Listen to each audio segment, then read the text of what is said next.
And right now, we are lucky enough to be joined by none other than Senator Bill Cassidy. It's always great to have you, Senator, on Offsides. Things are heating up in Iran. Lots of rumors going around, lots of opinions, lots of protests. How are you today, and what are your initial thoughts?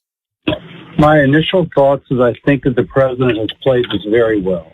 We got a guy who is directing attacks against Americans with increasing frequency, increasing intensity, and an American finally dies. A red line the president has established. The president responds, and he responds. Boom. You mess with us, we're coming back at you. The Iranians shoot a few missiles. One of them is 20 miles off target. No Americans die. It's actually an Iraqi base. They say face, but no one dies. Okay, let's call a truce now. Mm-hmm. Now, we got to keep on guard because the Iranians will come back at us. The Iranian government, the Iranian people are good people. It's the Iranian government that's the problem. Mm-hmm. And then we'll go from there. I think the president's handled it pretty well so far. I agree. I think it's absolutely perfect. And I think the way that it has played out does allow both sides to stop. Okay, because we did some, they did something, we responded, then they responded. But when they responded, they showed their ineffectiveness. Like you just said, they no deaths. Now, something inside me tells me that might have been intentional. Like, we're going to respond, but we're going to puff up our chest here, but we're going to do it in a way that maybe we might, we don't want to kill anybody because then they're really going to come after us. But either way, we are in a position that allows both sides to kind of take a breath and reevaluate. I think you nailed it. And there's no way with, 100,000 people that they turned out for the fellow's funeral that they can not do anything. But when one of their missiles is 20 miles off target, reportedly, you're starting to think, there's a little bit of system to this. So, again, I think the president's played it. And by the way, if we hadn't done anything, if they had gotten away with penetrating the perimeter of our embassy, of setting a building on fire, then what would the next step have been? That could have led to war. That could have led, boom, we're coming at you and you don't respond. What else can we get away with? I think this has stopped at the right place. So instead of retaliating militarily against Iran for the rocket attack last night, instead it looks like President Trump is going to bring in more sanctions. Any ideas as to what those sanctions could contain, how they could affect Iran going forward? I have to wait and see what those sanctions are. The Iranians are hurting pretty bad now. Mm-hmm. What you would like to see is the Iranians to say, there's really no reason to keep at this. Why don't we sit down with this guy? He's crazy, but he says he'll talk to us without preconditions. Mm-hmm. Okay, we'll sit down with him. Yeah. Okay, we stop our nukes, we allow inspections, and all of a sudden we can sell our oil to China. Our economy gets back on footing, the people have more food, the currency stabilizes. That would be best case scenario. That would be best for the Iranian people. I hope that's what their leaders decide to do. You've talked about how President Trump has dealt with Iran and how you have supported that. Contrast that with how the Obama administration has handled Iran in the past. Well, they obviously thought that open hand without preconditions that were meaningful would make a difference. They were wrong. We gave them $150 billion, and they financed a lot of terror around the Middle East and elsewhere. They took a gamble. Their gamble was wrong. I disagree with it at the time, but they thought they were doing the right thing. Turns out they didn't do the right thing, but now we tried a different tack. Well, mentioning the Obama administration and addressing the country today, President Trump said the missiles fired last night at us and our allies were paid for with the funds made available by the last administration. And so he is making a direct coalition, a parallel and connection with that cash that you're talking about with their ability to acquire those missiles that they fired. And what a waste of money. What a waste of money. They were 20 miles off target. Well, the Iranians have done a lot with it. They have helped purchase missiles for Hezbollah in southern Lebanon to fire at Israel. And so they've got a lot of investment in missiles that could cause a lot of mischief, clearly. But I think the president has shown you cross our red line, you're going to pay the price. Now, why don't we stop here and actually go forward in a peaceful way, which allows your economy to develop as opposed to continue to be sanctioned? I'd like to think that's the way they, as much as they hate us, hate Israel, I think if they love their people, that's the way they will go. You just touched upon the first part of my two-part question. What is our future with Iran, and what do you see Congress's role in that future? I think that the Iranians will determine what our future is with Iran. I went to college with a lot of Iranian students at LSU, and there's a lot of Iranian physicians in Louisiana who do wonderful work, and engineers and professors and business people who do wonderful work. They are talented people. If you just take the shackles off of a government that tells them what to do and an economy which is semi-socialistic, they are going to do fantastic. So let's take the shackles off and let the Iranian people do well. It'll be great for them, great for the world. Yeah, maybe this conflict is going to put it in a situation where the Iranian people will actually benefit from it, because, as you just mentioned, now we're in a position where we can actually sit down and talk, and they know that President Trump will respond to their behavior in a much more aggressive way, as he did when they stormed the embassy.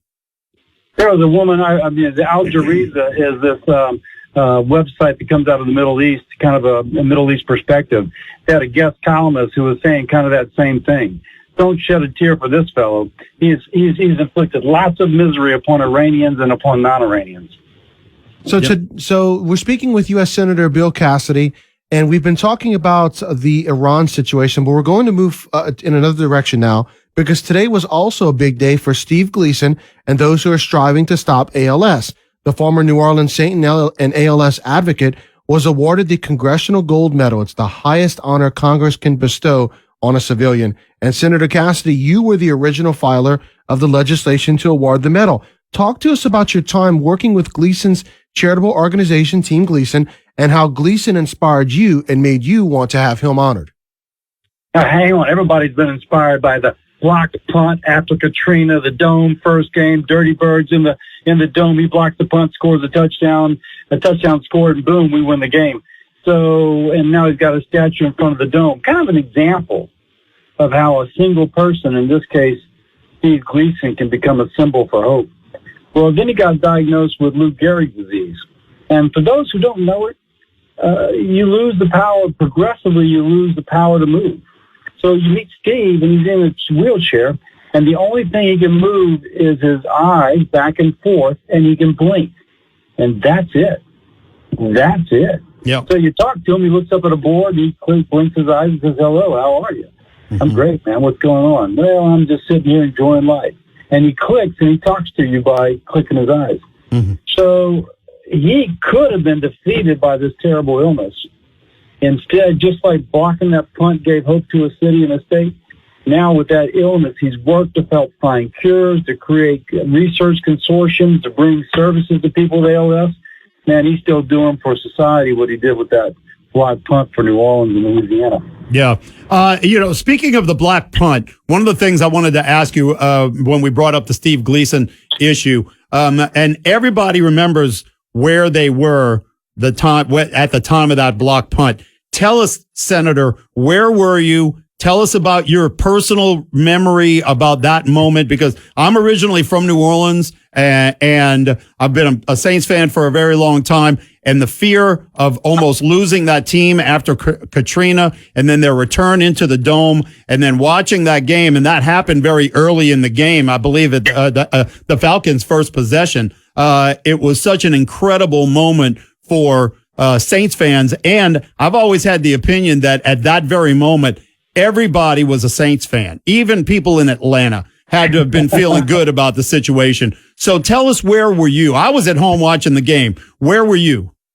I was at home watching the game too, but you could hear the roar in that stadium through the tube. In fact, you could hear the roar, but you couldn't hear the announcers. The sound was so loud. It was a cool experience, man. It was really cool. So looking at the medal itself, the design, it's a really sweet design. The design features Gleason in his Saints jersey and honors his native state, Washington, with peaceful images of a mountain and alpine forest.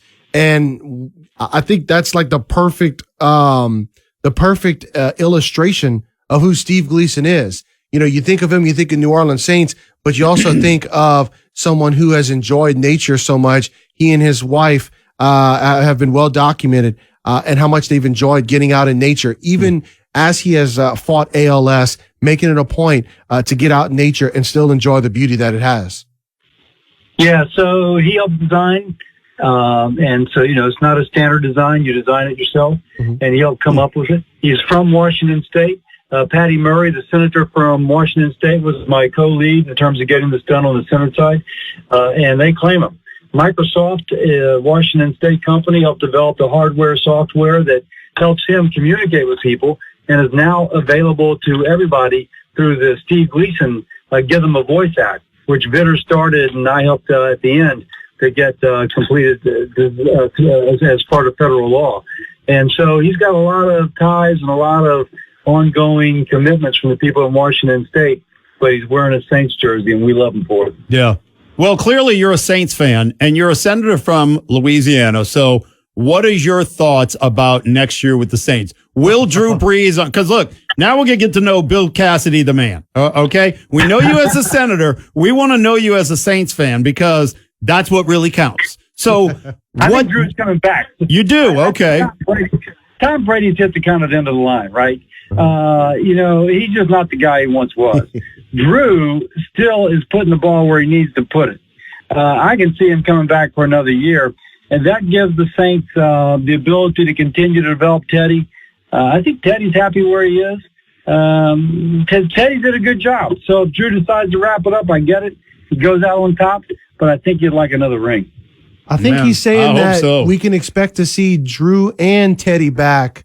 I wonder if we can expect to see Taysom Hill come back, Senator. I hope that we have that same trio. Yeah, Taysom, man, he turned it on, right? I mean, everybody else kind of struggled. That guy had his best game of the year. Mm-hmm. Yeah, an incredible athlete. Yes, absolutely. All right.